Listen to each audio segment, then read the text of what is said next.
This is breaking news from Channel 13 Eyewitness News. We support transparency on the so-called whistleblower information, even though it was supposedly secondhand information, which is sort of interesting.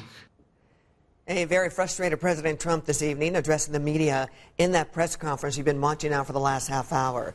His press conference follows the release of that summary of his phone call with Ukraine's president. Yeah, this is the call that's been at the center of this impeachment inquiry. It shows the president brought up the son of former Vice President Joe Biden. And in the last hour, some members of Congress were expected to get their hands on the official whistleblower complaint about the call. Now, they've asked for a chance to review it before the acting director of national intelligence testifies tomorrow. Tonight at 5 o'clock, our own Dustin Grove has been going through the summary of this call all day long. And Dustin joins us right now with a closer look at what was said. Dustin?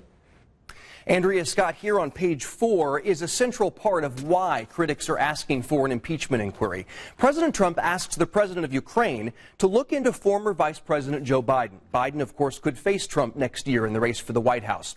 President Trump says, quote, "There's a lot of talk about Biden's son, that Biden stopped the prosecution, and a lot of people want to find out about that. So whatever you can do with the Attorney General, that would be great." Biden went around bragging that he stopped the prosecution. So if you could look into it, it sounds horrible to me.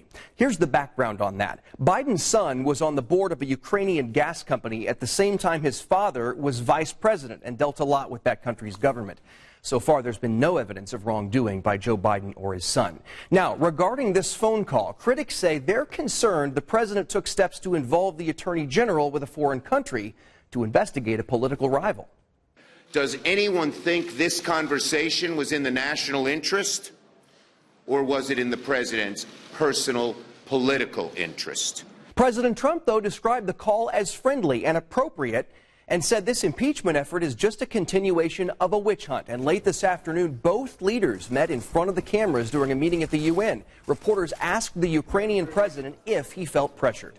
It was normal. We spoke about many things, and So I think, and you read it, that nobody pushed me. Yes. In other words, no pressure. As for the memo of that phone call, you can read it for yourself online at WTHR.com.